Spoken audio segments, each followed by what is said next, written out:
27వ వచనం. 2వ రాజులు 25వ అధ్యాయము 27వ వచనం. యూదా రాజైన యెహోయాకీను చెరలో ఉంచబడిన 37వ సంవత్సరమున 12వ నెల 27వ దినమున బబులోను రాజైన ఎవీల్మెరోదాకు తాను ఏలనారంభించిన సంవత్సరమందు బందీ గృహములో నుండి యూదా రాజైన యెహోయాకీనును తెప్పించి అతనితో దయగా మాట్లాడి అతని పీఠమును బబులోనులో తన యొద్దనున్న రాజుల పీఠముల కంటే ఎత్తుగా చేసెను. కాగా అతడు తన బందీగృహ వస్త్రములను తీసివేసి వేరు వస్త్రములను ధరించుకుని తాను బ్రతికిన దినములన్నీయు రాజు సన్నిధిని భోజనము చేయుచు వచ్చెను. మరియు అతని భత్యము ఏనాటికి ఆనాడు రాజు చేత నిర్ణయింపబడినదై అతడు బ్రతికినన్నాళ్ళు ఆ చొప్పున అతనికి ఇయ్యబడుచుండెను. జీవం గల తండ్రి, జీవాధిపతి నాయన, ఇదిగో ప్రభా, యొక్క కోరికల క్రమంలో చిట్ట చివరికి మేము వచ్చి ఉండగా గడిచిన కోరిక నీటిలో నీకు కృపను మాకు తోడుగా ఉంచి మమ్మల్ని నడిపించి బలపరిచి స్థిరపరిచి నీ కృపనిచ్చి ఈ సాయంకాలం ఇక్కడ తీసుకొచ్చావు ప్రభా. మేమందరం మరోసారి ఈ సాయంకాలం త్వరలో మంచి ప్రార్థిస్తూ ఉండగా మాకు సహాయం దయచేయండి ప్రభా. నిన్నటిదాన్ని మీరు మాట్లాడి ఉన్నారు, ఉదయకాలం మీరు మాట్లాడి ఉన్నారు ప్రభా. సాయంకాలం కూడా మీడియా రంగం మీదకి వచ్చి మాట్లాడమని నీ తరపున ఇక్కడ నిలబడుతున్న ప్రభా యొక్క దాసుని యొక్క శరీరాన్ని మరుగుపరిచి నీ యొక్క స్వరముతో ప్రభా బిడ్డలు మీరు ఆకర్షించమని, నీ యొక్క ఆత్మత బిడ్డలు మీరు అభిషేకించమని, నీ మహిమార్థమై జీవించే కృప దయచేయమని ప్రభా. తెరబడిన వాక్యము, చదవబడిన లేఖనము పరిపూర్ణంగా అర్థమయ్యే కృపను మాకు అనుగ్రహించమని, వినగల చెవుని గ్రహించగల హృదయాన్ని దయచేయమని ప్రార్థపడుతూ యేసుక్రీస్తు పరిశుద్ధ నామములో వినయముగా అడిగి వేడుకుంటున్నాం. ఆమేన్.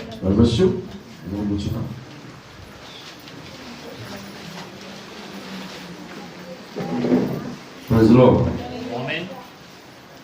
దేవుని నామానికి మహిమ ఎంత ప్రభావం కలుగును గాక. ప్రభు చిత్తం మీద ఒక చిన్న వర్తమానం మాట్లాడుతున్నాం.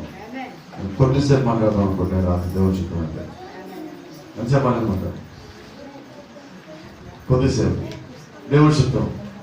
నేను కొద్దిసేపు అనుకుంటాం, మరి ఆయన ఎలాగ డిసైడ్ చేస్తారో మనకు తెలియదు. హల్లెలూయా. యెహోయాకీనుకు దేవుడు ఇచ్చిన కృప. ఎవరికి ఇచ్చిన కృప అండి?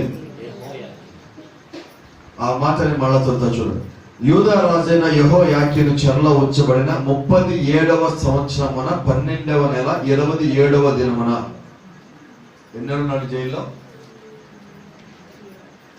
యూదా రాజైన యెహోయాకీము ఎన్ని రోజులు జైల్లో ఉన్నాడు అంటే సుమారుగా 38 సంవత్సరాలు. 3 రోజులు తక్కువ 38 ఏళ్ళు ఉన్నాడు జైల్లో. ఒక వ్యక్తి జైల్లో ఉన్నప్పుడు అతను ఎంతకాలం ఉంటాడో తెలియనప్పుడు అతను ఆశ్రమంతో వదిలేసుకుంటాడు. అవునా? ఈరోజు మనకి ఎవరికైనా కానీ ఏదైనా ఒక నొప్పో ఒక బాధ వచ్చి కొద్ది రోజుల నుంచి అది మనతో ఉండిపోతే ఇక నా జీవితం మొత్తం ఇంతే అనుకుని మనం దానికి అలవాటు పడిపోతాం కొద్ది రోజులకే. మరి ఈ రాజు ఒక కాలంలో ఒక రాజ్యాన్ని పరిపాలించిన యెహోయాకీను అన్న రాజు శత్రువు చేతికి చిక్కి వాళ్ళు జైల్లో పెట్టినప్పుడు ఆ జైల్లో 37 సంవత్సరాల 12 నెలల 27 రోజులు ఉన్నారు. ఒక వ్యక్తి జీవితంలో 38 సంవత్సరాలు గడిచిపోయినట్టే మొత్తం అయిపోయినట్టు, అంతేనా? నీ జీవితంలో 38 సంవత్సరాలు ఒక చోట జైల్లో ఉన్నావంటే నువ్వు బయటకు వచ్చి ఇంకేం చేయగలవు? ప్రపంచం అంతా మారిపోతుంది 30 ఏళ్లలో, 10 ఏళ్లలో మారిపోతుంది. ఈరోజు మించుమించుగా 38 ఏళ్ళు నువ్వు జైల్లో ఉన్నావంటే నీ యొక్క పరిస్థితి ఏంటి? వదిలేసుకుంటాం ఆశ్రమం. అటువంటి స్థితిలో ఆ రాజు ఆశ్రమంతో వదిలేసుకున్నప్పుడు ఒకరోజు ఎవరో వచ్చారు. ఈయన ఎలా ప్రకారంగా జైల్లో లేచాడు, ఆయన కాల్గుతాలు మొత్తం తెచ్చుకున్నాడు, దేవునికి ప్రార్థన చేయడానికి కూర్చున్నాడు. ఇంతలో ఎవరో జైలు తలుపులు తెరుస్తా ఉన్నాడు. ప్రతిరోజులాగే ఆ రోజు కూడా ఇతను ప్రార్థనలో ఉన్నాడు. అతని జీవితంలో ఎటువంటి మార్పు లేదు. ఆ తలుపు తీసినప్పుడు కనిపించింది. రోజు ఈ టైంకి తలుపు తెరవరు. ఎవరు తలుపు తెరుస్తా ఉన్నారు? ఒక సైనికుడు బూటు కాలు చప్పుడుతో నడుచుకుంటే దగ్గరికి వచ్చి, అయ్యా మిమ్మల్ని రాజుగారు రమ్మంటున్నారు. ఒక ఖైదీ రాజును కావటం అంటే అసాధ్యం. పైన అధికారులను కావటమే అసాధ్యం. సైనికులే పై అధికారులు ఎవరు చెప్పరు. అలాంటిది ఒక సైనికుడు వచ్చి తలుపు తెరిచి వినయంగా, రాజుగారు మిమ్మల్ని మా రాజుగారు రమ్మంటున్నారు.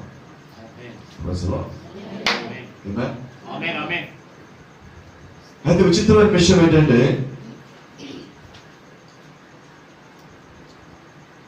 ఒక జైల్లో ఉన్న ఒక ఖైదీ గురించి బైబిల్లో ఇంతగా రాయబడింది. గొప్పవాళ్ళు చాలా మంది ఉన్నారు, వాళ్ళ గురించి రాయబడలేదు.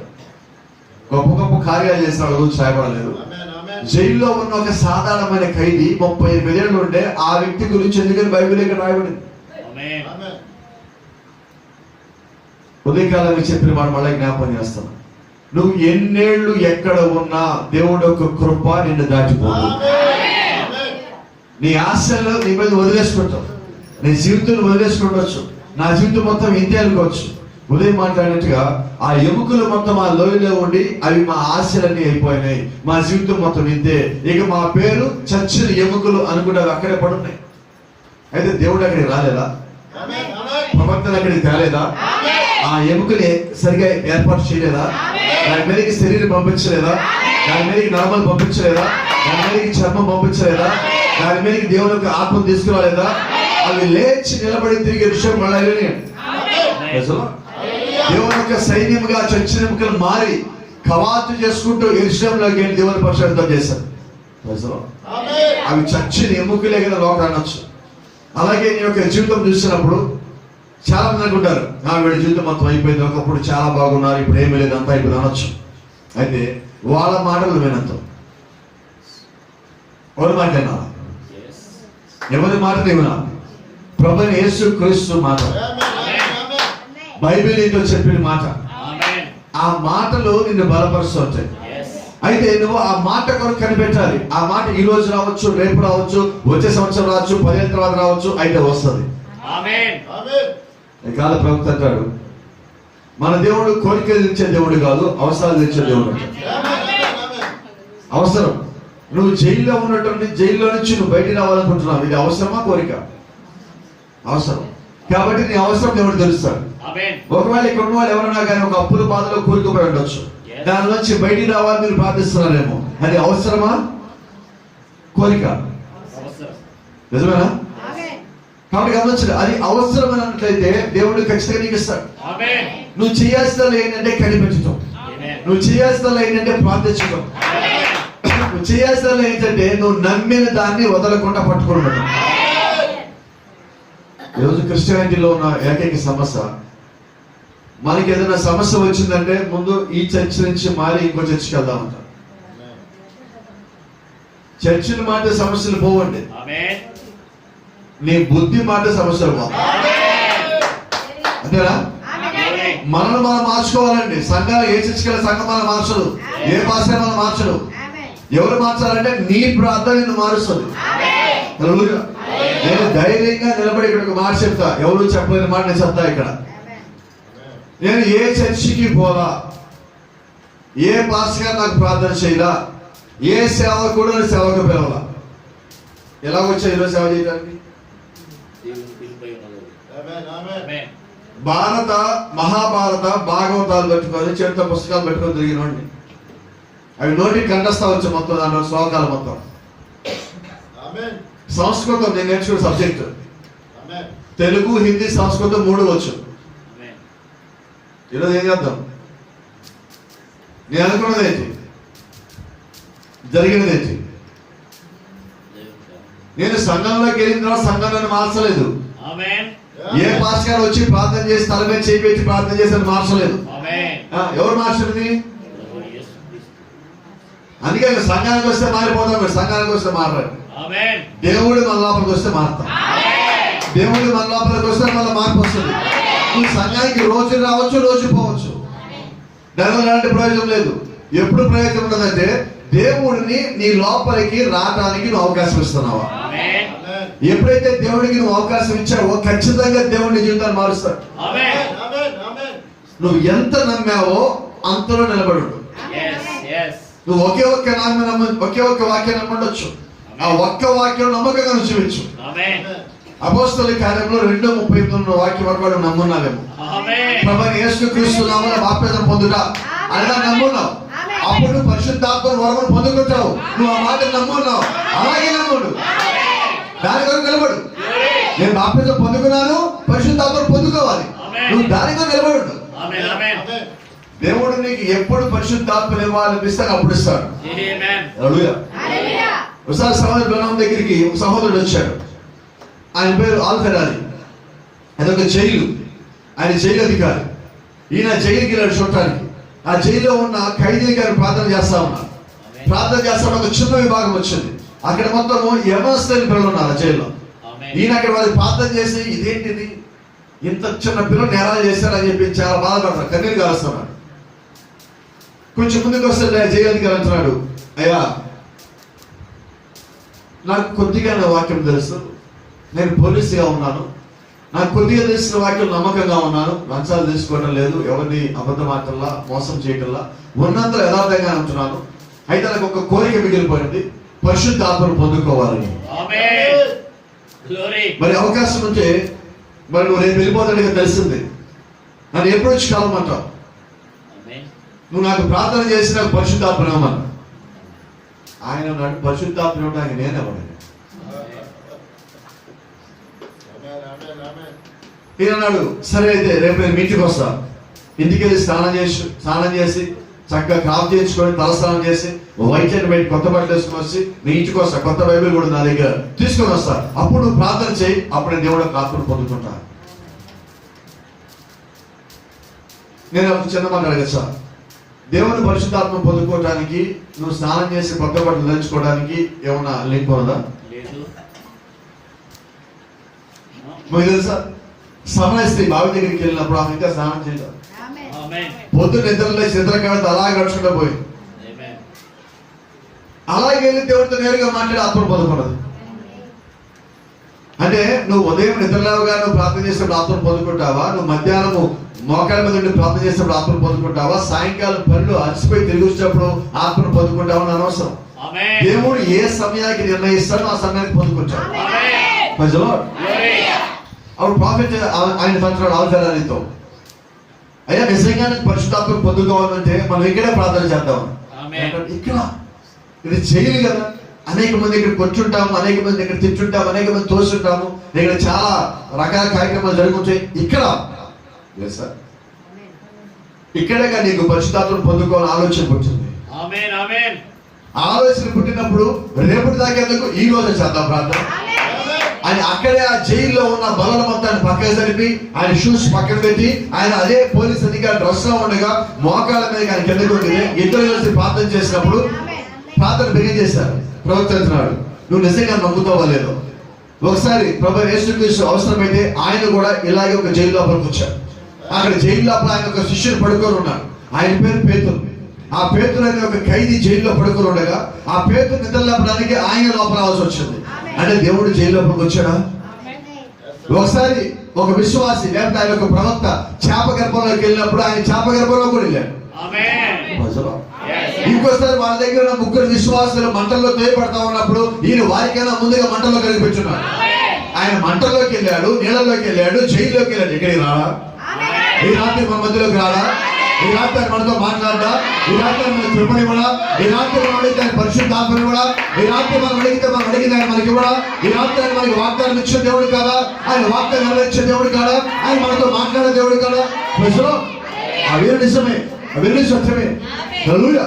కాబట్టి గమనించాడు, వారు అక్కడే మోకళ్ళని ప్రార్థిస్తా ఉన్నప్పుడు కొద్దిసేపటికి ఆ సహోదరుడు పరిశుద్ధాత్మ పొందుకోవడం జరిగింది.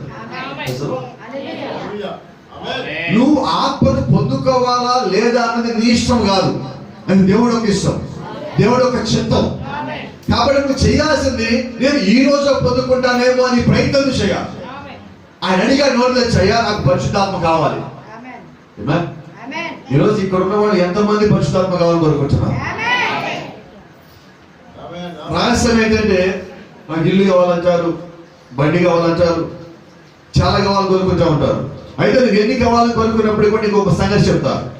దేవుడు నీకు కృపనిచ్చినప్పుడు సమస్తం నీ దగ్గరికి వస్తాయి. పరిశుద్ధాత్మ నువ్వు పొందుకున్నప్పుడు అన్ని నువ్వు పొందుకుంటావు. అయితే అన్ని పొందుకొని పరిశుద్ధాత్మ పొందుకోలేకపోవచ్చు. పరిశుద్ధాత్మగా నువ్వు పొందుకుంటే నువ్వు సమస్తం పొందుకోగలవు. ఎందుకంటే ఆత్మ కలిగిన వాడి దగ్గర లేనిది లేదు. ఆత్మ కలిగిన వాడి సమస్తం కలిగి ఉంటాడు. అయితే ఈ రోజు నీ యొక్క ప్రియారిటీ పరిశుద్ధాత్మ పొందుకోవటం. ఈ రోజు యొక్క ప్రియారిటీ నువ్వు దేవుడిని కలిగి ఉండటం. ఈ రోజు యొక్క ప్రియారిటీ ఏంటంటే నువ్వు దేవుని యొక్క వాక్యంలో స్థిరంగా నిలబడటం. నీ వాక్యంలో యొక్క విశ్వాసం ఏంటంటే కుడికి ఎడమికి తొలగకూడదండి. నీ యొక్క విశ్వాసం ఒకేలా ఉండాలి. నువ్వు ఏది నమ్మున్నావో అది నీకు దేవుడికి సంబంధం. మధ్యలో వారికి ఎటువంటి సంబంధం లేదండి.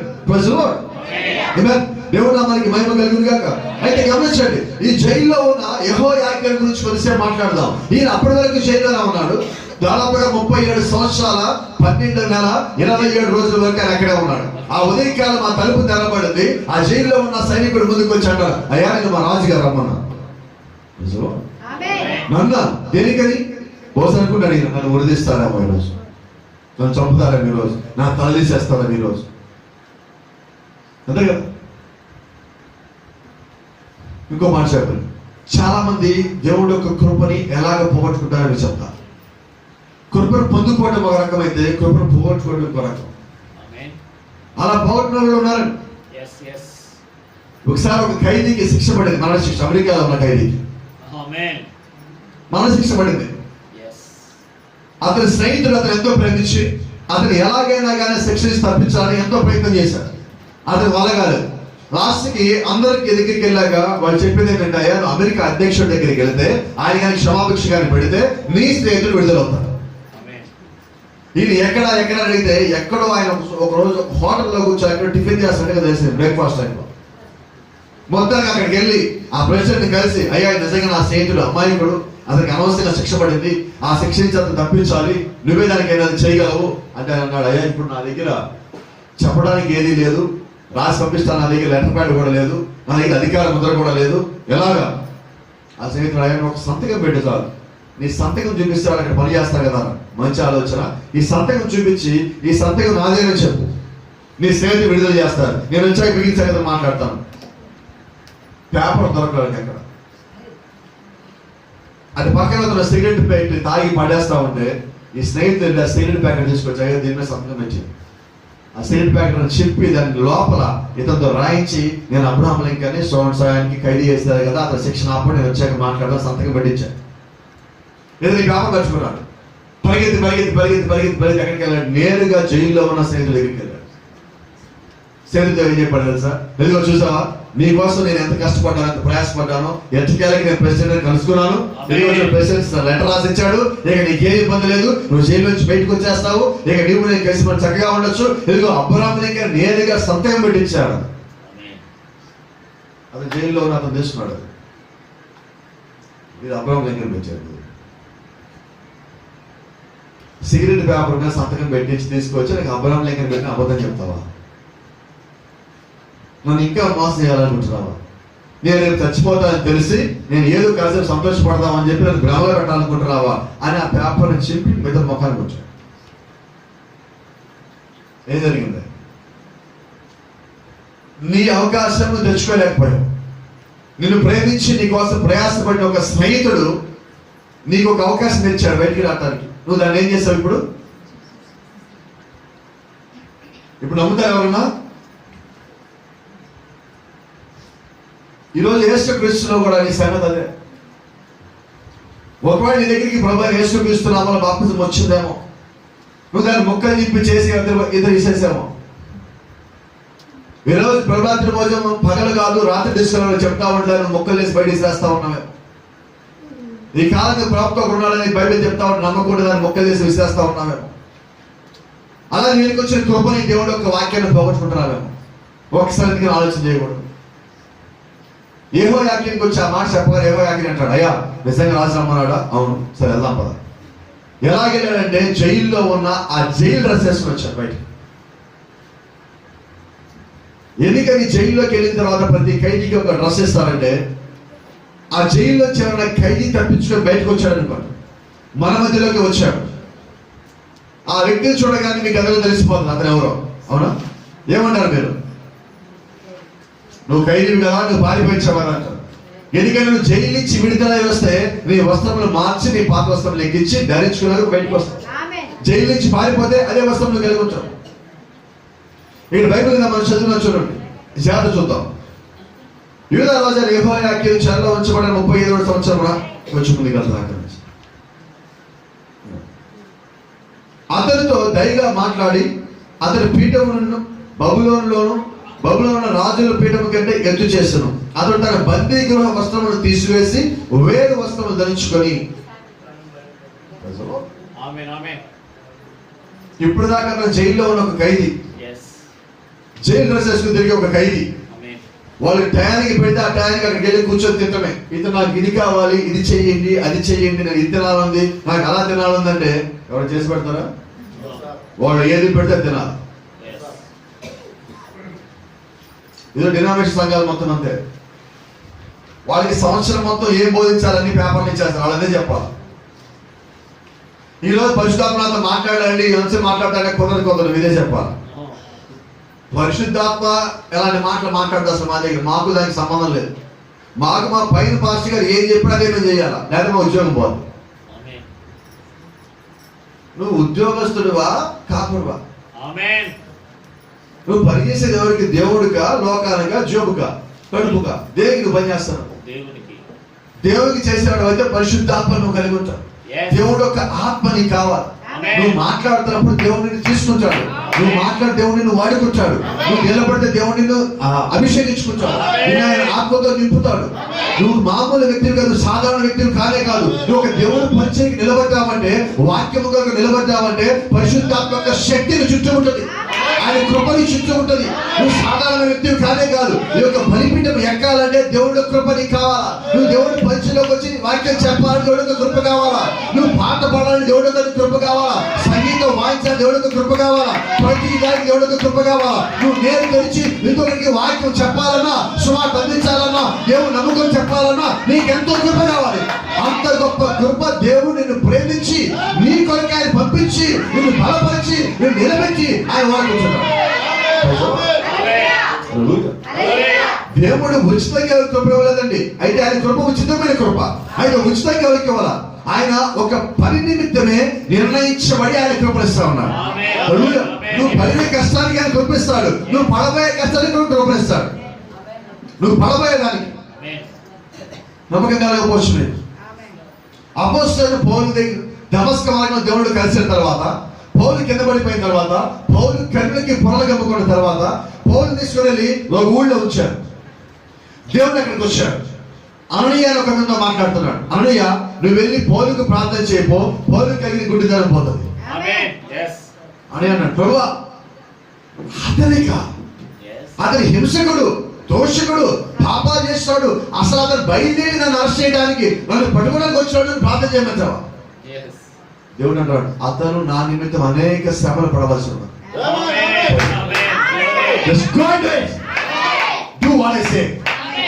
నేను చెప్పాను చెప్పో.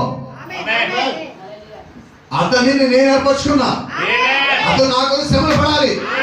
ఆ శ్రమలకి అతను రెడీ అయ్యాలి. ఇప్పుడు వెళ్ళిపోవాలి ప్రార్థన చేయి అంటే నువ్వు శ్రమలు పడటానికన్నా ముందుగానే దేవుడి దగ్గరికి వచ్చాడు. ఇతను 37 సంవత్సరాలు జైల్లో ఉన్న తర్వాత దేవుడు ఇప్పుడు కృపనిచ్చాడు. చూస్తున్నారా? శ్రమలు పడ్డాక ఒక దేవుడి దగ్గర వచ్చాడు, శ్రమలు పడకపోతే దేవుడి దగ్గరికి వచ్చాడు. ఆ ముగ్గురు పిల్లలు మంటల్లో వేయడానికన్నా ముందుగానే దేవుడికి 4వ వాడిగా ఉన్నాడు. నీకున్న నమ్మకాన్ని బట్టి, నీకున్న విశ్వాసాన్ని బట్టి, నువ్వు చేసిన ప్రార్థన బట్టి దేవుడు నీతో పాటు ఉంటాడు. ఆ ముగ్గురు పిల్లలు ఏమైనా ప్రార్థన చేశారు? ఈ మండుచున్న వేడి మిగిలిన అగ్నిగుండంలో నుంచి మా దేవుడు, మా దేవుడు, మా దేవుడు, మా దేవుడు తప్పించిన సముద్రుడై ఉన్నాడు. ఆయన తప్పించుకున్నా ఆయనే మా దేవుడు. ఆయన మమ్మల్ని కాపాడుకున్నా ఆయనే మా దేవుడు. నీ విశ్వాసం ఎలాగుందంటే, నన్ను మంటల్లో కాలిపోయానని ఆయన మా దేవుడు, మంటల్లో కాలకుండా బయటకు వచ్చినా ఆయన మా దేవుడు. మా దేవుడు అనే విషయంలో మార్పు లేదు. ప్రజలు ఇప్పుడు దేవుడు ఏం చేయాలి? వాళ్ళ విశ్వాసం చూసి దేవుడు పరలోకం నుంచి కింద దిగి వచ్చి వీరికన్నా ముందుగా అగ్ని నిలబడి ఉన్నాడు.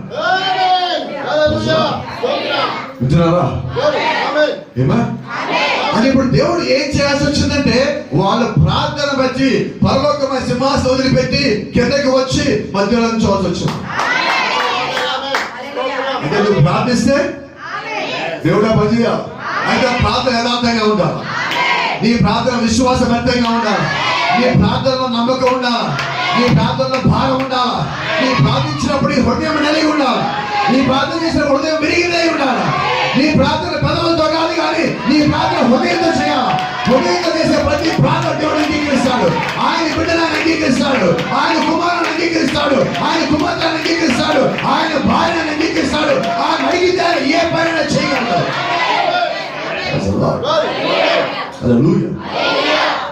యెహోవా ఆజ్ఞను ప్రతిరోజు అడిగాడు. ఆయన యూదా రాజు అండి.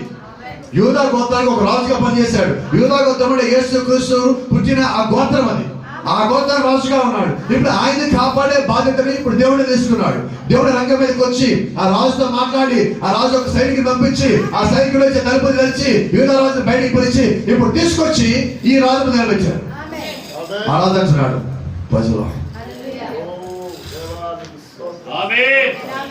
2 వచ్చి అతనితో దయగా మాట్లాడి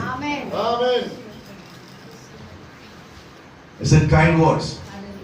ఆ ఖైదీ వచ్చాక రాజు ఇక్కడ కూర్చోండి, ఖైదీని పక్కన కూర్చోబెట్టుకొని అతని చేయేసి, బాగున్నావా, ఆరోగ్యం బాగుందా? అతను రాజును చుట్టమే జరగదు ఖైదీకి. ఇప్పుడు రాజు కూర్చొని అదే పనుల మీద ఈ ఖైదీ కూడా పక్కన కూర్చొని ఆ రాజుతో ముఖాముఖి మాట్లాడుతున్నాడు. కరెక్ట్ గా మాట్లాడితే ఇప్పుడు ఆ రాజు ఈ ఖైదీ దగ్గర నుంచి ఇంటర్వ్యూ తీసుకుంటున్నాడు. దేవుడు మొత్తం మార్చేశాడు. ఒక గంట క్రితం అతను ఖైదీ, గంట దాటగానే ఇప్పుడు రాజు పక్కన కూర్చునేవాడు. ఆయన చరిత్ర మార్చే దేవుడు. ప్రభువైన యేసుక్రీస్తు చరిత్ర మార్చే దేవుడు. చరిత్ర మార్చే దేవుడు ఈ రాత్రి మన మధ్యలో ఇక్కడే ఉన్నాడు. నువ్వు నమ్మగలవా? నువ్వు నమ్మగలవా? ఆయన చరిత్ర మార్చగలడు. నీ చరిత్ర మార్చగలడు. నీ స్థితిని మార్చగలడు. నీ యొక్క స్థానం మార్చగలడు. నీ ఉద్యోగం మార్చగలడు. నీ యొక్క ఆర్థిక పరిస్థితి మార్చగలడు. నీ ఆరోగ్యం మార్చగలడు. నీ ఆరోగ్యం తీసేయగలడు. నీ బ్యాంక్ తీసేయగలడు. నీ ఇంట్లో సమాధానం తీసుకురాగలడు. నీ ఇబ్బందులు తీసేయగలడు. నీ గొడవలు తీసేయగలడు. నీ సమస్యలు తీసేయగలడు. శోధనలు తీసేయగలడు. సమస్తాన్ని మార్చగల దేవుడు, నీ చరిత్రను మార్చే దేవుడు ఆయన ప్రభువైన యేసుక్రీస్తు. ఆయన ఈ రాత్రి మన మధ్యలో ఉన్నాడు. నువ్వు నమ్మగలవా? Are you able to believe him? He is here tonight. ఈ రాత్రి ఆయన మన మధ్యలో ఉన్నాడని నమ్మగలవా? నీకు విశ్వాసం ఉన్నదా? ఆయన అంటున్నాడు, ఏ 2-3 కూడి ప్రార్థన చేస్తానని నేను వారి మధ్యలో ఉన్నాడు. ఈ రాత్రి ఆయన ఎక్కడ ఉన్నాడు? ఈ రాత్రి ఆయన ఎక్కడ ఉన్నాడు? మన మధ్యలో ఉన్నాడా? ఆయన ప్రభువైన యేసుక్రీస్తునా? ఆయన మన చరిత్ర మార్చే దేవుడేనా? ఆయన కృపనిచ్చే దేవుడేనా? ఆయన మన లేవనెత్తే దేవుడేనా? ఆయన మన బలపరిచే దేవుడేనా? ఆయన మన కోసం యుద్ధం జరిగించే దేవుడేనా? Praise the Lord. Thank you, Lord.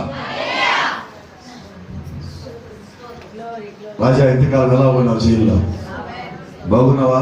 నీ ఆరోగ్యం బాగుందా? నీ బ్లడ్ టెస్ట్ చేయించనా? బీపీ బాగుందా? షుగర్ ఏమైనా వచ్చిందా? ఏమడుగుతున్నాడు రాజు?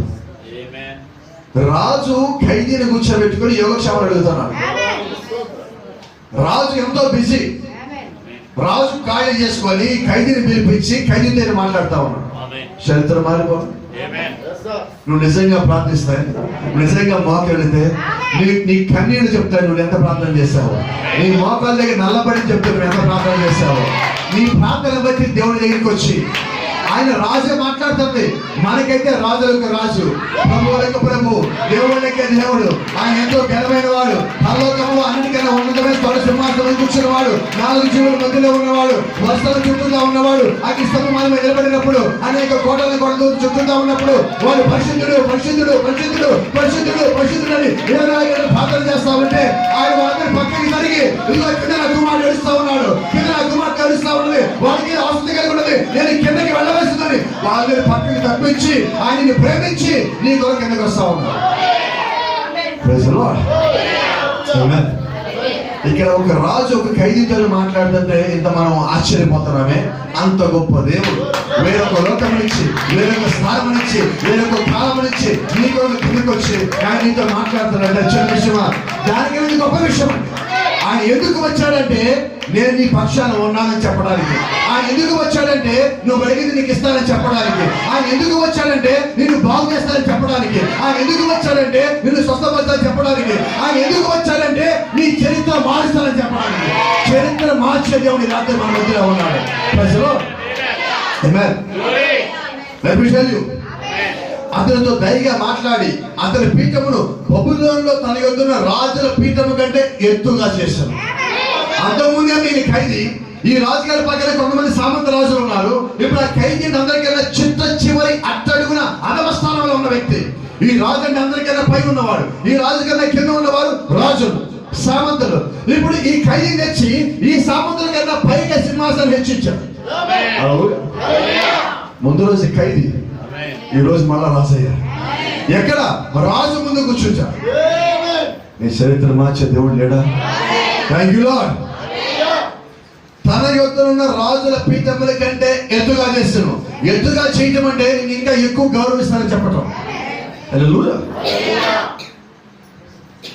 ఆ ఖైదీని అడిగాడా? యెహోయాకీని రాజు అడిగాడా?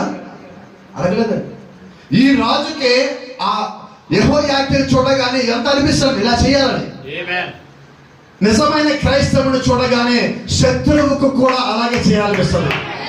నిజమైన ప్రార్థనపడి చూడగానే నువ్వేమి అడగక ముందే వాడే నీకు సహాయం చేయాలి ముందుకు వస్తాడు. 2012లో మీటింగ్ పెడతాను. ఆ రోజు రెండో రోజు మీటింగ్. డబ్బులు మొత్తం అయిపోయి నా దగ్గర జేబులో 5,000 ఉన్నాయి, బిల్లు 85,000 ఉన్నది. ఇక చిల్లర ఖర్చు ఒక 10,000 ఉంటాయి. మొత్తం కట్టాల్సిన ₹1,00,000. నా దగ్గర 5,000 ఉన్నాయి. మీటింగ్ అయిపోతా ఉన్నది. మీటింగ్ అయిపోతే 1,00,000 కట్టాలా?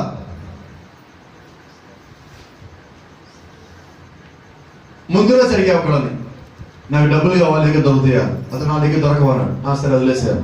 ఇక ఎవరికి ఫోన్ చేయాలి? ఎవరికి ఫోన్ చేయాలి? గాడ్లో నేను వస్తాను, దేవుడికి మాత్రం తెలుసు. ఈ మీటింగ్ అరగంటలు అయిపోతా ఉన్నది. నాకు ఒక ఫోన్ వచ్చింది ఫ్రెండ్ దగ్గర నుంచి, నువ్వు అర్జెంట్గా ఇంటికి రా. సాయంత్రం 5 గంటలకి అతను నాకు ఫోన్ చేశాడు, డబ్బులు తిరిగి అన్నాడు. అందులేదన్నా. ట్రై చేసామన్నాడు, ట్రై చేయలేదన్నా. ఇప్పుడు టైం 8:30 అవుతుంది. 9 గంటలకి మీటింగ్ క్లోజ్ అవుతుంది. 8 అతను ఫోన్ చేశాడు, నువ్వు అర్జెంట్గా ఇంటికి రా. ఇంటికి వెళ్ళా. ఏడో చోట సంతకం పెట్టారు. సంతకం పెట్టారు, డబ్బులు ఇచ్చాడు 1,00,000 తీసుకున్నా. నీకు విషయం చెప్పాలన్నా. ఏంటి చెప్పు? 5 గంటలు నీకు ఫోన్ చేసినప్పుడు నేను 5 గంటల నుంచి 8:30 వరకు ఇంట్లో నా ఫ్రెండ్స్ అందరికి ఫోన్ నేను చేస్తాను. డబ్బులు కావాలి, డబ్బులు కావాలి, డబ్బులు అందరూ చేస్తాను, తెలిసిన అందరికి. అయితే బయట ఒక అతను వచ్చి కూర్చున్నాడు 5 గంటలకే. నెల్లూరు నుంచి వచ్చాడు అతను. అతనికి డబ్బులు ఉన్నాయి. ఎవరికైనా మంచోళ్ళు కనిపిస్తే వడ్డీకి ఇవ్వమని చెప్పి అతను డబ్బులు పెట్టుకుని బయట కూర్చున్నాడు ఇంటి బయట. లోపలేమైతే అందరూ ఫ్రెండ్స్కి ఫోన్ చేస్తున్నాడు. నేనేమో మీటింగ్లో ఉన్నా. మీటింగ్లో నాకు కావాల్సిన డబ్బులు నెల్లూరు నుంచి ముందుగానే బయటకు వచ్చా ఇంటి బయట నేను చేస్తా ఉన్నా. నేను మీటింగ్ నా పొలం నేను ఉన్నా. ఇతను ఇంట్లో ఇతను ప్రయత్నం చేస్తాను. ఇతను ఏం చేస్తున్నాడు? ఇతను నా ఫ్రెండ్ అడిగంటే ఎప్పుడు అడగడు, నేను ఎలా సహాయం చేయలేక ఇలాంటి స్థితిలోకి వెళ్ళాను, నేను అతను బాధపడుతున్నాడు. అతను ఈ ఫోన్ చేస్తున్నాడు. ఆ నెల్లూరు అతను ఇతను ఫోన్ చేస్తున్నాడు. ఇతను ఫోన్ తీయటల్లా. సరే అకస్మాత్తుగా ఈ ఫోన్ వస్తే చూద్దామని చెప్పి ఫోన్ తీసి ఫోన్ పెట్టే చెప్పడానికి ఫోన్ తీశాడు. ఫోన్ తీయగా అంటున్నాడు, అయ్యా నీకోసం చాలాసేపు ట్రై చేస్తారా, మా పిల్లల్ని పంపించారు, వాళ్ళ దగ్గర కొద్దిగా డబ్బులు ఉన్నాయి, వాళ్ళు నీకు ఇస్తారు, ఎవరికైనా అవసరం అంటే డబ్బులకి ఇవ్వు, కొంచెం తక్కువ వడ్డీకి ఇవ్వని చెప్పాడు. ఇతను ఎక్కడున్నా అక్కడ మోకాళ్ళ మీద వెళ్ళిపోయాడు.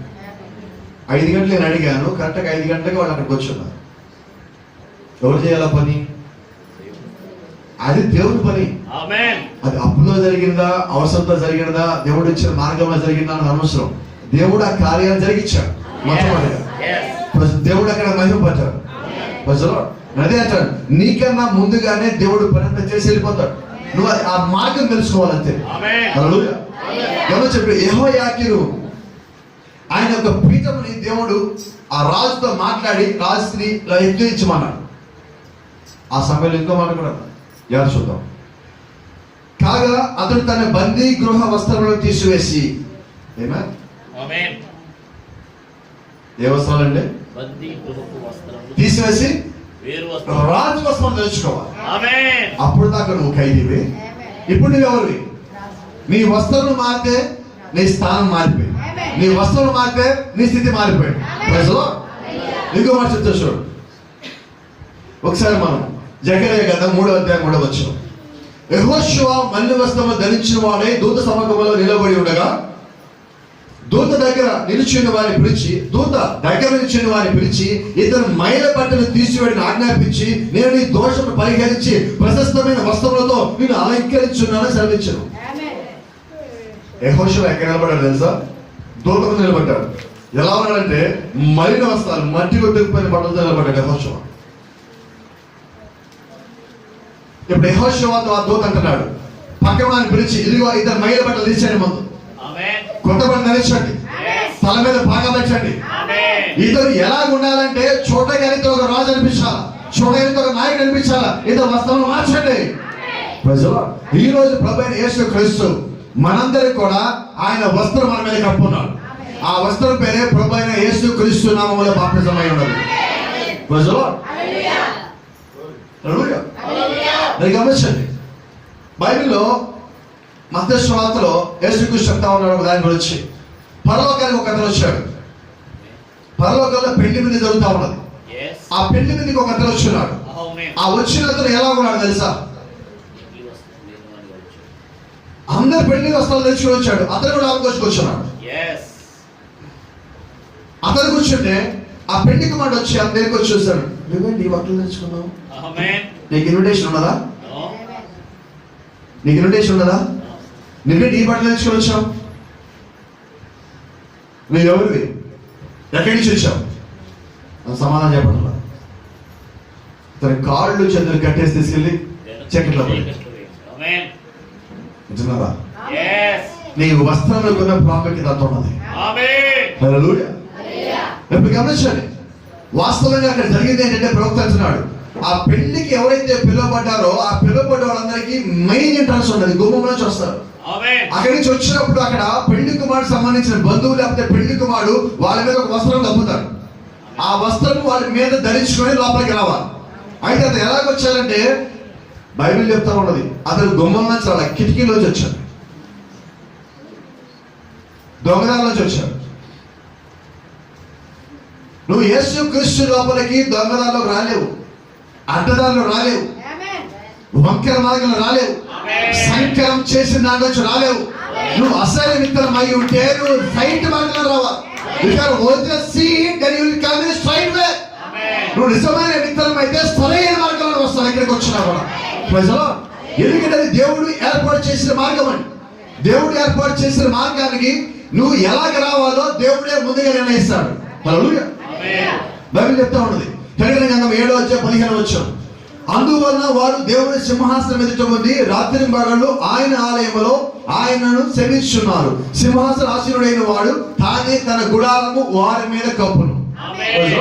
ఇప్పుడు యేసుక్రీస్తు తన యొక్క అంగీని తన ముందున ప్రతి ఒక్కరి మీద ఆయనే కప్పుతున్నాడు. వారందరూ ఎవరంటే వారు ఆయన యొక్క భార్య అయి ఉన్నారు. ఆయన భార్య మీద ఆయన గుడారం కప్పుతున్నాడు. మరి ఈ రోజు ఈ రాత్రి ఈ గ్రామంలో ఇక్కడ ఉన్న మీరందరూ ఎవరంటే అదే ప్రభువైన యేసుక్రీస్తు భార్యలో ఒక భాగమై ఉన్నారు. అదే యేసుక్రీస్తు వధువులో మీరు ఒక భాగమై ఉన్నాడు. యేసుక్రీస్తు యొక్క శరీరంలో మీరు ఒక భాగమై ఉన్నారు. ఇప్పుడు మన మీద గుడారం కప్పేదెవరు? ఆ గుడారం ఎవరిది? అది ప్రభువైన యేసుక్రీస్తుది. యేసుక్రీస్తు నామములో బాప్తిజం మీరు పొందినప్పుడు ఆ గుడారం మీ తల మీదకి వచ్చి అది మీ మీద కప్పబడి ఉన్నప్పుడు ఇక మీకు రక్షణ ఆయనే, మీ దుర్గం ఆయనే, మీ కేడెం ఆయనే, మీ సమస్తం ఆయనే ఉన్నాడు. ఆయనే మీ యొక్క భర్త అయి ఉన్నాడు. ఆయన యొక్క సృష్టికర్త అయి ఉన్నాడు. ఆయన నీకు రాబోయే కుమారుడు అయి ఉన్నాడు. Praise the Lord. హల్లెలూయా. దేవుని నామానికి మహిమ ఘనత ప్రభావం కలుగును గాక. హల్లెలూయా. అది మీ చెల్లి అంతే కదా. కాగా తన బందీ వస్త్రమును తీసివేసి వేది వస్త్రం ధరించుకొని తాను బ్రతికిన దినములని రాజు సన్నిధి భోజనం చేయించవచ్చు. అప్పుడు దాకా జైల్లో ఉన్నాడు. వాళ్ళు ఏ భోజనం పెట్టారు అదే భోజనం తినాలి. ఇప్పుడు రాజుగారి భోజనం ఎలా ఉండదు తెలుసా? అన్నీ ఇక్కడ ఉంటాయి. నీకు ఏం కావాలో సెలెక్ట్ చేసుకో. నువ్వు లేవా? అక్కడ లేదు, ఆయన నువ్వు అడిగితే వాళ్ళు తయారు చేస్తావా? అది రాజుగారి భోజనం. ఖైదీలో వాళ్ళు పెట్టిన తినే పరిస్థితి నుంచి నువ్వు అడిగిన తినే స్థితికి వచ్చున్నావు. ఎక్కడ కూర్చొని మీరు రాజులకి వెళ్ళని సింహాసనం పైన ఉండగా ఇక్కడ నువ్వు కూర్చొని వాళ్ళని ఆజ్ఞాపిస్తున్నావు. అంతకుముందు భోజనం అడిగి ఉండొచ్చు, నువ్వు ఏ తినవు అని చెప్పేవాడు. నువ్వు రిక్వెస్ట్ చేస్తే, అభ్యర్థిస్తే, అయ్యా రోజు ఇదే భోజనం తింటున్నా, నా నాలుగు టేస్ట్ చచ్చిపోయింది, కొంచెం ఏదైనా ఉప్పు ఎక్కువైంది, కొద్దిగా కారం ఎక్కువైంది, కొద్దిగా మసాలా వేయండి అని అడిగి ఉండొచ్చు. ఇప్పుడు వాడు అడుగుతున్నాడు, రాజా కొంచెం కారం ఎక్కువైనా, రాజా కొద్దిగా ఉప్పు అయినా, రాజా కొద్దిగా మసాలా పెంచినా, రాజా ఈరోజు చికెన్ తింటావా, మటన్ తింటావా, బిర్యానీ తింటావా, ఏం అవసరం కావాలి చెప్పు. చరిత్ర మారిపోయింది. చరిత్ర మార్చే దేవుడు జాతి మన మధ్యలో ఉన్నాడు. నువ్వు మరి యథార్థంగా ఉన్నట్లయితే అదే దేవుడిని చరిత్ర మార్చగా సముద్రుడై ఉన్నాడు. ఆయన ఇంకా ఒకే రీతిగా ఉన్నాడు. ఆయన నిన్న నేడు నిరంతరము ఏకరీతిగా ఉన్న దేవుడు. ఈ రాత్రి కూడా చరిత్ర మార్చే దేవుడిగా ఉన్నాడు. యెహోయాకీను చరిత్ర మార్చే దేవుడు, అపోస్తలుడైన పౌలు చరిత్ర మార్చే దేవుడు, గొర్రెల కాపరిగా ఉన్న దావీదుని రాజుగా చేసిన దేవుడు ఈ రాత్రి మన మధ్యలో ఉన్నాడు. ఆయన చరిత్ర మార్చగలడు. ఆయన ఇంకా సముద్రుడై ఉన్నాడు. నీ స్థితిని మొత్తం పూర్తిగా మార్చలేక దేవుడై ఉన్నాడు. హల్లెలూయా. Praise the Lord. దేవుని నామానికి మహిమ కలుగును గాక. ఆయన ఇంకా అలాంటి దేవుడేనా? ఆయన ఇంకా చరిత్ర మార్చే దేవుడేనా? ఆయన నిన్ను నన్ను మార్చే దేవుడేనా? Praise the lord.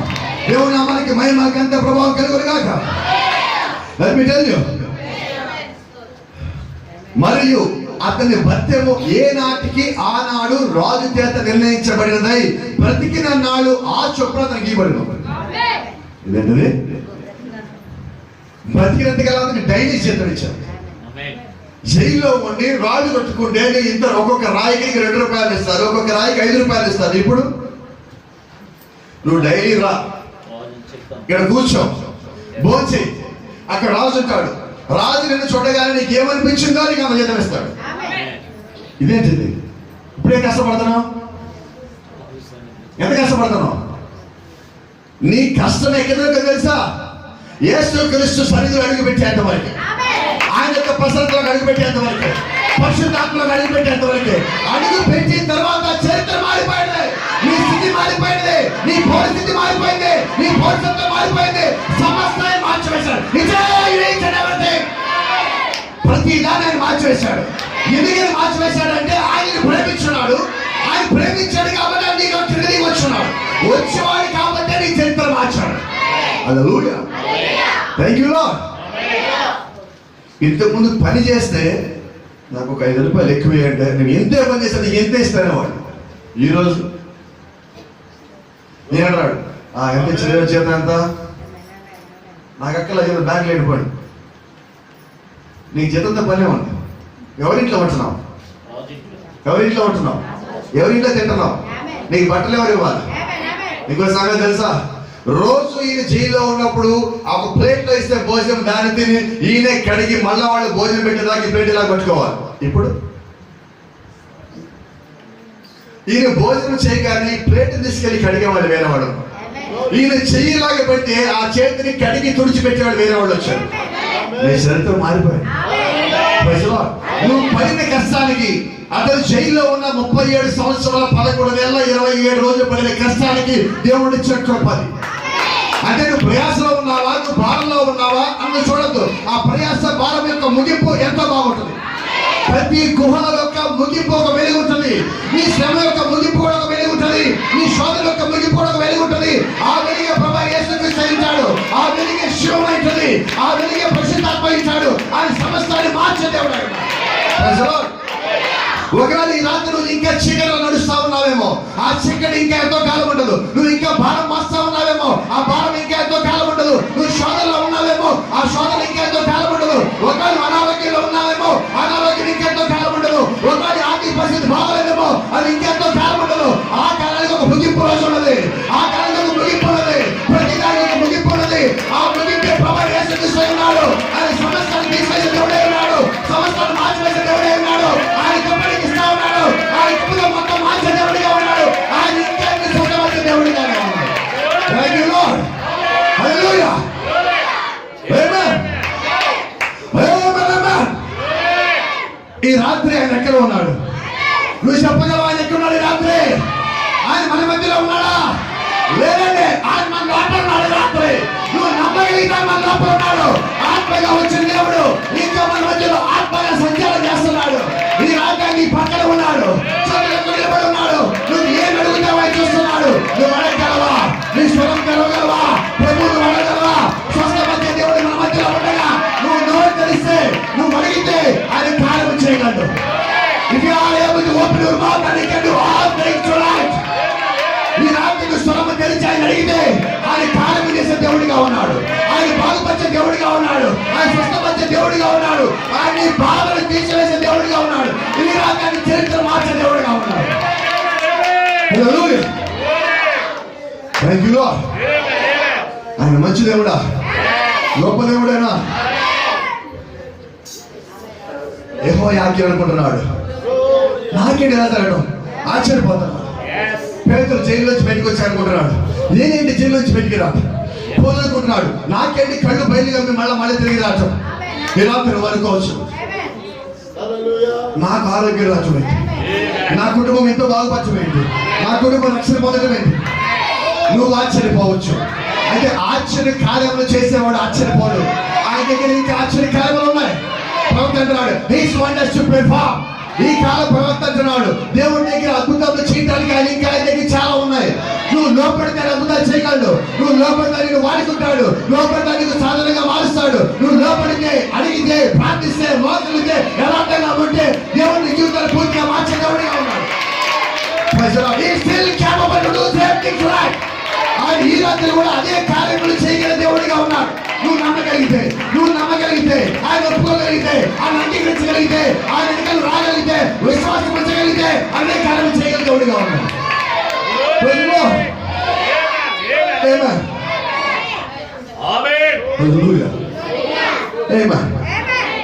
గమనించు, దేవుడు ఎలాంటి దేవుడు అంటే, ఒకరోజు రాత్రి ఒక రాజు నిద్ర పట్టదు, దొరుకుతా ఉన్నాడు, తిరుగుతున్నాడు.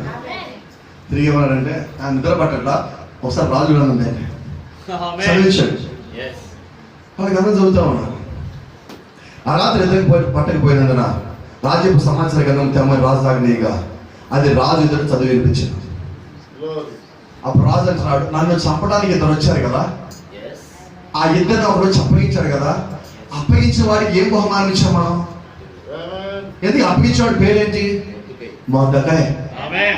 మొర్దెకాయ పిల్లలు మొర్దెకాయలో బట్టలు తిప్పుకొని గోరు పట్ట కట్టుకొని బయచున్నాడు. ఇక్కడ రాజుకి నిద్ర పట్టుకుని దేవుడు చేస్తున్నాడు. ఇప్పుడు ఈ రాజు చేత మొర్దెకాయని పిలిపించాడు. మొర్దెకాయ బయట మట్టిలో ఉన్నాడు. ఇప్పుడు రాజు మొర్దెకాయని పిలిపించి, మొర్దెకాయ నువ్వు ఎంతో నన్ను కాపాడావు, నాకు ఎంతో నువ్వు మేలు చేసావు, కాబట్టి హామానిట రాజుకి మేలు చేసిన వాడికి ఏం చేయాలి? అయ్యా రాజా, హామా అనుకుంటాడు, రాజుకి మేలు చేసి నేనుగా ఇంకెవడు ఉంటాడు? సాతాను కూడా అలాగే అనుకుంటాడు, నాకన్నా ఇంకా బాగా ఎవడు ఉంటాడు, నేనే ఉంటాడు కదా అని. వీడికి ఏ కోరికలు ఉన్నాయి ఆ కోరికలు మొత్తం రాజు చెప్తా ఉన్నాడు. రాజా, మీ గుర్రం వాడికి ఇవ్వాలి, మీ వస్తువులు వాడికి ఇవ్వాలి, మీ పాక వాడి మీద పెట్టాలి, మీ కట్టి వాడి దగ్గర ఇచ్చి రోడ్డు మీద ఊరేగించి ప్రతి ఒక్కరు మోకన్నారు. రాజా, ఇలా చేయండి ఈసారికి. వెరీ గుడ్ అమ్మా, నా మనసులో మాట చెప్పా, ఇవన్నీ పోయి మోదకాయ చెయ్యి. ఎవరికి? మొట్టకాయ? మొట్టకాయ? ఎస్, మొట్టకాయ కా నువ్వు సరిగా వెళ్ళి మొట్టకాయ చేయము. వాస్తవంగా మొట్టకాయని చంపడానికి ఉత్తరం వెనకాల తెచ్చుకొని వచ్చాడు. ఈ ఉత్తరం నలుగు డస్ట్బిన్ వేశారు. చరిత్రను మార్చింది. మరణం రావాలి మొర్దెకాయికి, మొర్దెకాయి ఒక జాతికి. ఇప్పుడు ఏం జరిగింది? ఎవరైతే చంపాలని ఆశపడ్డాడో ఇప్పుడు అదే రాజు ఆ మొర్దెకాయి తెచ్చి అక్కడ నుంచి పెట్టారు. మొర్దెకాయి వస్త్రాలను మార్చారు, మొర్దెకాయి తలపై భాగాలు ఇచ్చారు, నడుము కత్తి పెట్టాడు, రాజు నడిచే గుర్రం మీద ఎక్కాడు. ఇప్పుడు రాజు అన్నాడు, అంతా బాగుందని ఒకటి తక్కువైంది అన్నాడు. ఏంటి తక్కువైంది? ప్రభువా, హమాను నువ్వే దగ్గరుండి ఆ గుర్రపు తాడు పెట్టుకొని ఊరు మొత్తం నడిపించు. చరిత్రను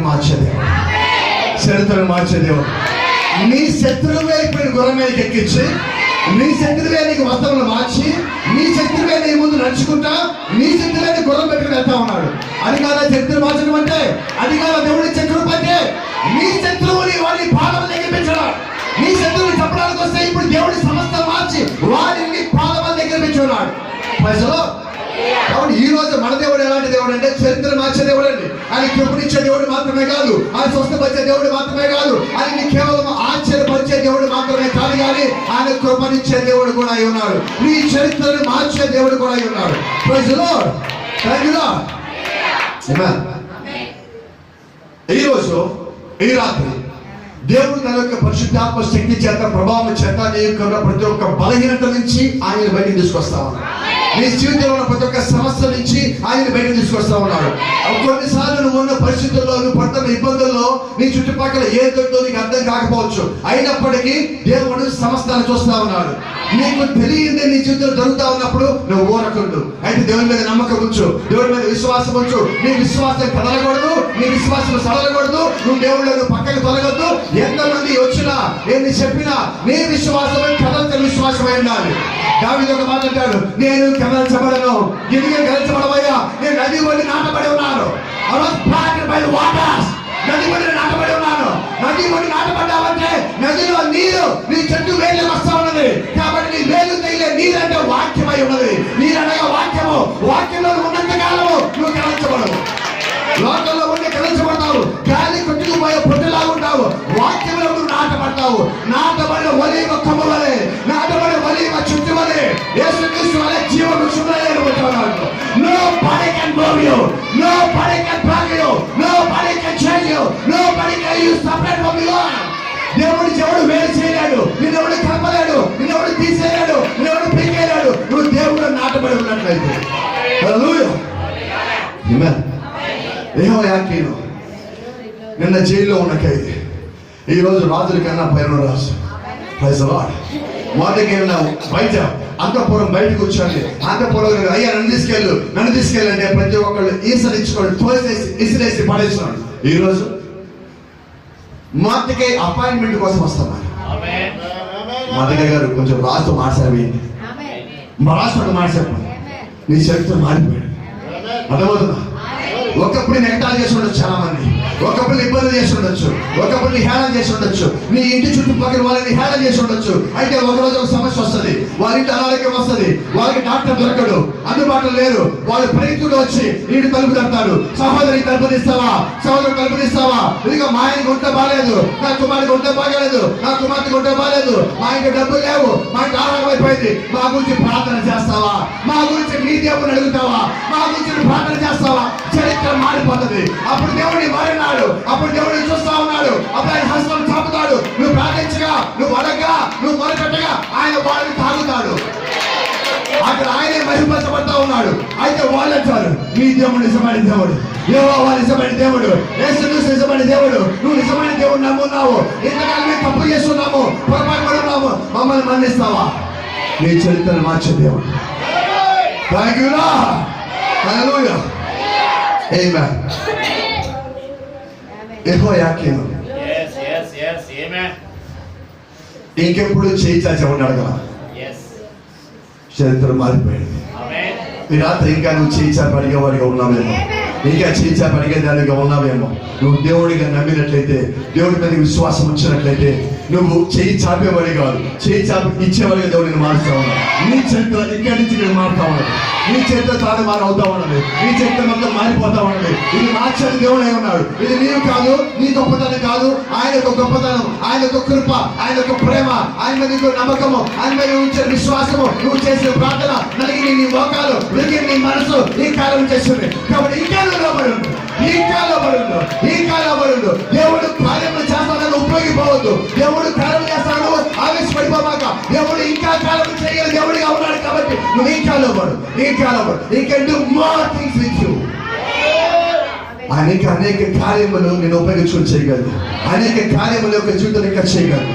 ప్రైజ్ ది లార్డ్. ఆమేన్. హల్లెలూయా. ఆయన మంచి దేవుడేనా? ఆయన మాట్లాడే దేవుడేనా? ఆయన జీవం కలిగిన దేవుడేనా? ఆయన మనతో ఉన్న దేవుడేనా? ఆయన గొప్పనిచ్చే దేవుడేనా? ఆయన మన బాగుపరిచే దేవుడేనా? ఆయన మన స్వస్థపరిచే దేవుడేనా? ఆయన మన చరిత్రను మార్చే దేవుడేనా? ఆయన ఈ రాత్రి మన మధ్యలో ఉన్నాడా? ఆయన మనతో మాట్లాడుతూ ఉన్నాడా? ఆయన మన బలపరుస్తూ ఉన్నాడా? ఆయన మన లేవనెత్తుతా ఉన్నాడా? ఆయన విశ్వాసాన్ని పైసా తీసుకొస్తున్నాడా?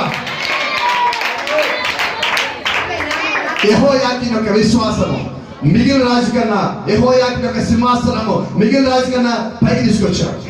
ఈ రాత్రి అదే దేవుడు మిగిలిన విశ్వాసుల కన్నా నీ యొక్క విశ్వాస జీవితంలో నిన్ను ఇంకొక మెట్టు పైకి తీసుకొస్తా ఉన్నాడు. నువ్వు ఉంచే నమ్మకాన్ని బట్టి, నువ్వు చూపించిన ప్రేమను బట్టి, నువ్వు చూపించే స్థిరత్వాన్ని బట్టి, నువ్వు ఆయనతో కనిపెట్టిన దాన్ని బట్టి, నువ్వు ఆయనతో నిరీక్షించిన దాన్ని బట్టి, నువ్వు నమ్మకంగా ఉండదాన్ని బట్టి ఆయన యొక్క స్థానమును మారుస్తా ఉన్నాడు. Praise the lord. క్రీస్తులోని స్థానము శాశ్వతమైనది, విశ్వాసంలోని యొక్క స్థానము శాశ్వతమైనది, ప్రభువైన యేసుక్రీస్తు శరీరంలోని స్థానము శాశ్వతమైనది, ఆయన యొక్క కృపలో కూడా శాశ్వతమైనది. Praise the lord.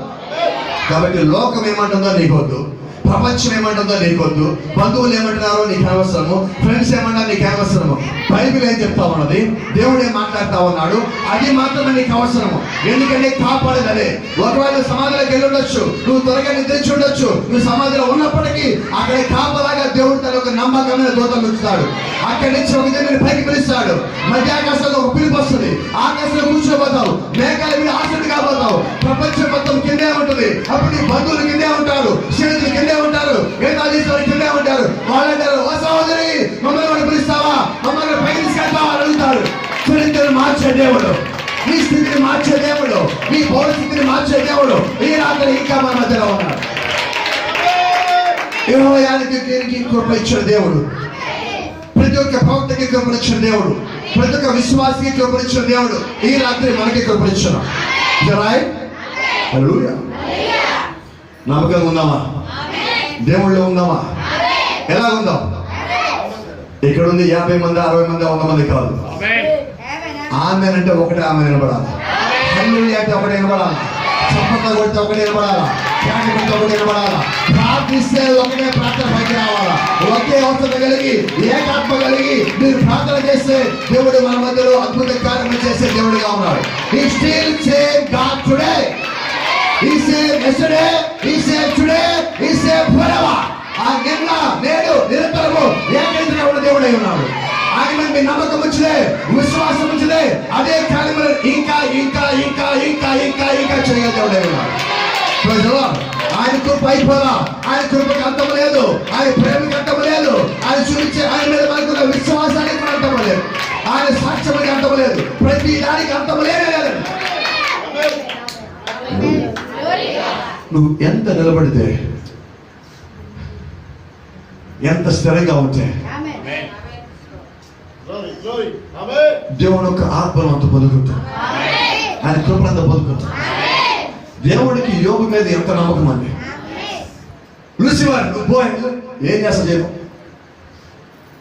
నీకు అన్ని వేస్తే తప్ప ఏం చేస్తా చేయకు. అతను మాత్రం కొద్ది కూడా విశ్వాసం తొలగడు. నిజంగా దేవుడు మన విషయాన్ని చాలా చేశారనుకున్నారా? నీకు ఆ నమ్మకం ఉందా నీ మీద? నా విషయంలో యోబులాగా జరిగితే నేను యోబులాగా ఉంటా నమ్మకం ఏమన్నా. అపోస్తలుడు పౌలు ఇదిగో క్రీస్తు మీరు చంపెట్టడానికి లేదు, ఆయన ఏమైనా చంపెట్టాలా, ఆయన ఇంకా మీరు కొట్టాలనుకుంటే నన్ను కొట్టండి, నేను రెడీగా ఉన్నా. ఆ విశ్వాసం వల్ల ఉన్నదా? ఇదిగో నేను క్రీస్తుని పోలి నడుచుకునే ప్రకారం మీరు నన్ను పోలి నడుచుకోండి అని చెప్పే విశ్వాసం మనం కలిగి ఉన్నాం. ఆ విశ్వాసం ఎప్పుడైతే కలిగి ఉన్నావో నిన్నెవడు కలచలేడు. ఇప్పుడు పౌలుకి ఎవరైనా అబద్ధాలు చెప్పి కలపగలరా? పేతురుకి ఎవరైనా అబద్ధాలు చెప్పి కలపగలరా? యెహోయాకీంకి ఇప్పుడు నువ్వు చూసేది మొత్తం అబద్ధం అని చెప్పగలరా? మీ జీవితంలో చేసిన సాక్ష్యాలు ఎవరైనా వచ్చి అబద్ధం అంటే మీరు నమ్ముతారా? మరి దేవుడిని ఎలాగ పిలిచాడో, ఏ రీతిగా పిలిచాడో, నువ్వు ఎలాగ నమ్మావో, ఎలాగ ఈ రోజు ఉన్నావో సమస్తము దేవుడు చూస్తానే ఉన్నాడు. ఆయన ఒక్క దినము, ఒక్క పూట, ఒక్క గడియ, ఒక్క నిమిషము, ఒక్క సెకండ్ కూడా నియమించి ఆయన తన దృష్టి మరల్చడం. అంతగా దేవుడిని కాపలా కాస్తున్నాడు. గత సంవత్సరం ఎన్ని ఇబ్బందులు పడ్డాం, ఎన్ని శోధనలు పడ్డాం, తినడానికి కూడా లేకుండా గడిపే రోజులు ఉన్నాయి. బయటికి వెళ్తే భయం, ఇంట్లో వాళ్ళని ముట్టుకోవాలంటే భయం, ఫ్రెండ్స్ ని ముట్టుకోవాలంటే భయం, వీధిలోకి రావాలంటే భయం. ఆయన దేవుడిని కాపాడలేదా? ఆయన నీ పక్షాలు లేడా? ఆయన కృపనివ్వలేదా? ఆయన హస్తం చాపలేదా? ఈ ఊరి మీద ఆయన చేయవచ్చలేదా? మిమ్మల్ని అందరూ సరిగా ఉంచలేదా? నీ ఆరోగ్యాన్ని ఇవ్వలేదా? ఈ ఊళ్ళో ఒకరిద్దరు బిడ్డలకి ఇబ్బంది వచ్చినప్పుడు నాకు ఒక ఫోన్ కాల్ వచ్చింది, అది జరిగిందా? వెంటనే మేము మోకాళ్ళకి వెళ్ళాము. 3 రోజులు మళ్ళా మేము ఫోన్ కాల్ వచ్చినాము, స్వస్థపడ్డారంట. ఇంకా దేవుడు ఇక్కడ పనిచేస్తా ఉన్నాడు. మాకు అదే ఈ ఊరి మీద ప్రేమ ఏంటంటే మేము వచ్చేది రాజుగారి సంఘం అని అనుకుంటారు. రాజుగారి సంఘం కోసం మేము రావాలా? మీ గతంలో చెప్పా, రెడ్డి గారి ఇంటి దగ్గర చెప్పా, మళ్ళీ ఇప్పుడు చెప్తున్నా, ఈ ఊరు మాది, ఈ కోనవరం ఊరు మాది, ప్రతి రోడ్డు మాదే, ప్రతి వీధి మాదే.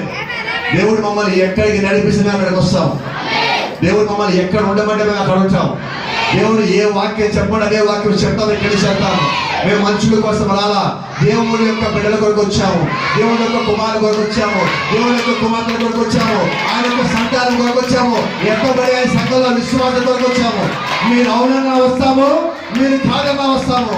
మీరు అవునన్నా కాదన్నా మీ మధ్యలో ఒక ప్రభుత్వాన్ని మేము చెప్పే పోతాం. ఇక్కడి నుంచి ఏమన్నా మీరు కాదన్నా ఈ కాలంలో వర్తమానం ఉందని మేము చెప్పే వెళ్తాము.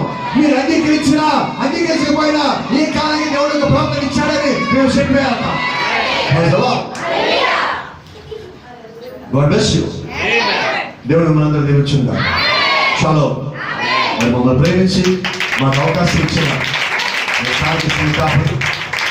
రాజు గారికి, మా యొక్క కుటుంబ సభ్యులకి, మా యొక్క సంఘానికి మేము ఎంతో మందస్తమై ఉన్నాం. మరి మా యొక్క సంఘం గురించి, పరిచయం గురించి కూడా మీరు ప్రార్థనలో జ్ఞాపకం చేసుకోండి. ప్రభు చిత్తం అయితే మనమందరం మళ్ళీ త్వరలోనే కలుగుతాం.